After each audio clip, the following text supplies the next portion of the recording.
Quels sont alors les aspects diagnostiques de l'état de stress post-traumatique? Les critères diagnostiques vont du critère A au critère H.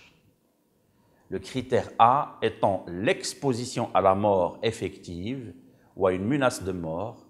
à une blessure grave ou à des violences sexuelles, d'une ou de plusieurs des façons suivantes. En étant directement exposé à un ou plusieurs événements traumatiques, en étant témoin direct à un ou plusieurs événements traumatiques survenus à d'autres personnes, en apprenant qu'un ou plusieurs événements traumatiques sont arrivés à un membre de la famille proche ou à un ami proche, dans le cas de mort effective ou de menace de mort d'un membre de la famille ou d'un ami, le ou les événements doivent avoir été violents ou accidentels, en étant exposé de manière répétée ou extrême aux caractéristiques aversives dues aux des événements traumatiques, par exemple intervenant de première ligne rassemblant des restes humains, policiers exposés à plusieurs reprises à des faits explicites d'abus sexuels d'enfants. Notez bien que les réactions émotionnelles de l'événement traumatique, par exemple la peur, l'impuissance et l'horreur, ne font plus partie du critère A.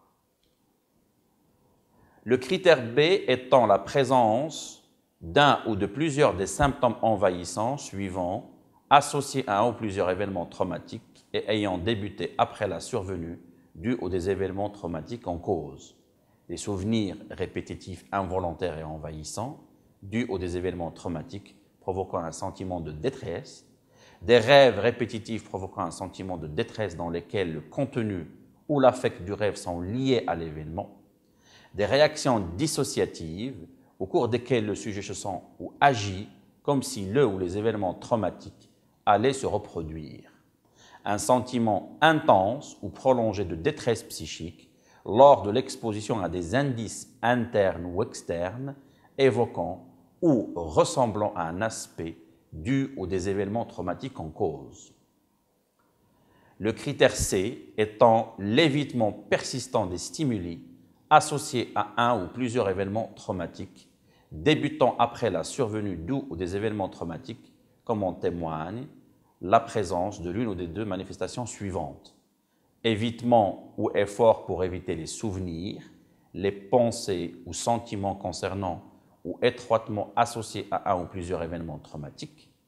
évitement ou effort pour éviter les rappels externes qui réveillent des souvenirs, des pensées et des sentiments associés aux événements traumatiques et provoquant un sentiment de détresse. Le critère D étant des altérations négatives des cognitions et de l'humeur associées à un ou plusieurs événements traumatiques, débutant ou s'aggravant après la survenue du traumatisme, comme en témoignent deux ou des éléments suivants. Incapacité de se rappeler un aspect important dû aux des événements traumatiques, croyances ou attentes négatives, persistantes et exagérées concernant soi-même, d'autres personnes ou le monde, distorsions cognitives persistantes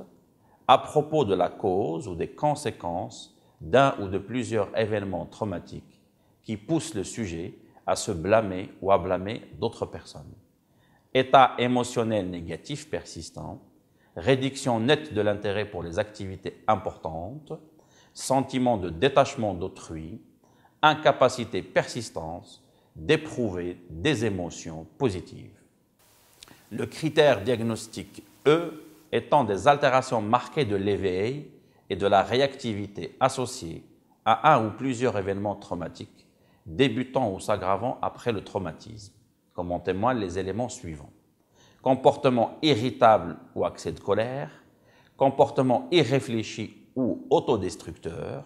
une hypervigilance, une réaction de sursaut exagérée, des problèmes de concentration et des perturbations du sommeil. Pour le critère F, la perturbation liée aux symptômes des critères B, C, D et E dure plus d'un mois. Pour le critère G et H, la perturbation entraîne une souffrance cliniquement significative avec une altération du fonctionnement social et professionnel. La perturbation doit être non imputable aux effets physiologiques d'une substance. il est important de penser à certaines pathologies qui peuvent leurrer le diagnostic. Il s'agit essentiellement de troubles de l'adaptation,